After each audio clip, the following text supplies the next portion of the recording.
Sempre que estoura um novo escândalo de corrupção, você começa a ouvir falar que está para ser formada uma CPI. Isso ocorre porque as CPIs servem justamente para apurar fatos de grande relevância para a política nacional. Mas como funciona uma comissão parlamentar de inquérito? Para que ela serve? Quais os requisitos para compor uma CPI?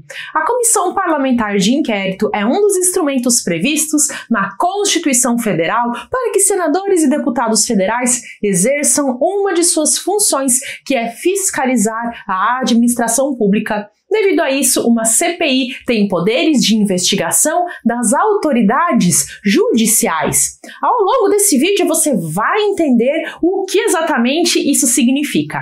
Eu sou Cíntia Brunelli e eu te convido a se inscrever no canal porque tem muito conteúdo importante vindo por aí. A criação e o funcionamento das comissões parlamentares de inquérito estão previstos na Constituição Federal, no artigo 58. As comissões parlamentares de inquérito são comissões temporárias que podem ser criadas pela Câmara dos Deputados, pelo Senado Federal ou conjuntamente pelo Congresso Nacional. Existem as comissões parlamentares mistas de inquérito, CPMIs, que são as comissões mistas formadas no Congresso Nacional, reunindo conjuntamente deputados e senadores. Isto no âmbito federal. Se for no âmbito estadual, pode haver CPI na Assembleia Legislativa. E se for no âmbito municipal, pode haver CPI na Câmara Municipal de Vereadores. As CPIs têm o objetivo de investigar um fato determinado que seja de interesse público. Um fato determinado significa que não pode ser uma investigação de algo abstrato, genérico e inespecífico. Isso não quer dizer que o fato deva ser único. Pode haver a investigação sobre mais de um fato, desde que eles sejam determinados.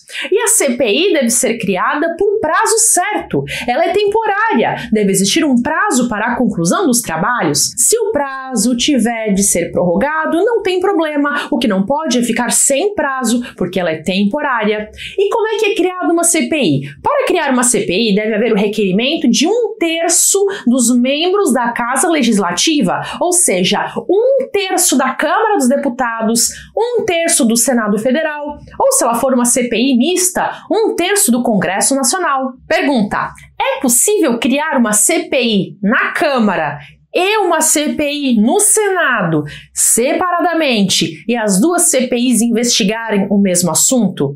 Sim, é possível. Como as duas casas possuem autonomia, é plenamente possível a criação simultânea de uma CPI na Câmara e uma CPI no Senado para investigar um fato idêntico. E quais são os poderes de uma comissão parlamentar de inquérito? Segundo o artigo 58, parágrafo 3º da Constituição Federal, as CPIs têm poderes de investigação que são próprios das autoridades judiciais. E o que é que isso significa? Tem muitas coisas que uma CPI pode fazer, como convocar ministro de Estado, tomar depoimentos de autoridades e determinar a condução coercitiva de testemunhas, caso se recusem a aparecer. Além disso, a CPI pode solicitar informações das repartições públicas, pode requisitar a funcionários públicos para ajudar nas investigações, pedir perícias, determinar que o Tribunal de Contas da União realize auditorias e até mesmo determinar a quebra de sigilo bancário, sigilo fiscal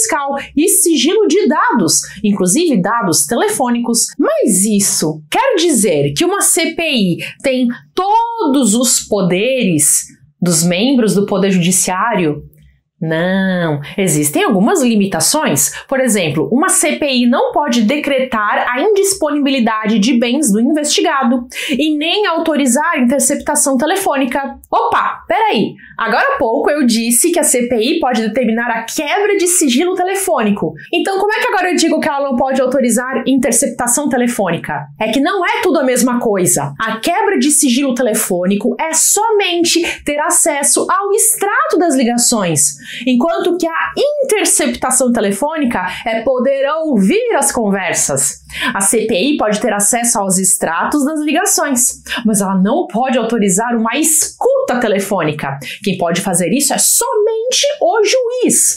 Grampo telefônico é somente com autorização judicial. Outra pergunta: Busca e apreensão de documentos. Pode ou não pode? Pode haver busca e apreensão de documentos? A resposta é que isso depende de onde esses documentos estão. A busca e apreensão domiciliar, ou seja, na casa da pessoa, somente vai ser possível se houver autorização judicial, ou seja, só o juiz pode autorizar busca e apreensão domiciliar. E prisão? CPI pode mandar prender alguém? Uma CPI pode determinar prisão? Em regra, não. A única exceção é a prisão em flagrante. Mas se não for caso de prisão em flagrante, não tem como CPI mandar prender. Durante as sessões de trabalho, também devem ser respeitados os direitos dos depoentes. Se o depoente quiser, ele pode permanecer calado durante o interrogatório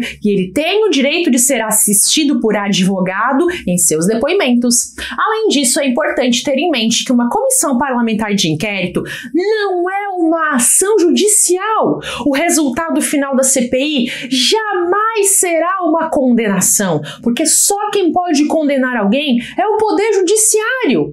Também não é possível mandar anular um ato do Poder Executivo, mesmo que as investigações encontrem diversas irregularidades. CPI não pode condenar e não pode mandar anular um ato lesivo. E aí você me pergunta, mas se a CPI não pode condenar, não pode prender, não pode mandar anular ato, então para que serve esse raio? O objetivo, como eu já disse, é o de investigar. As conclusões apuradas pela CPI podem ser encaminhadas ao promotor, no Ministério Público, para que este promova a responsabilidade civil ou criminal dos infratores e ofereça uma denúncia, se for o caso. Conclusão: através de uma comissão parlamentar de inquérito, é possível fazer a investigação de fatos determinados e a conclusão dessa investigação pode ser enviada ao Ministério Público para que este, o promotor, analise a situação e tome as medidas cabíveis. Se o promotor considerar que houve um crime, ele pode oferecer uma denúncia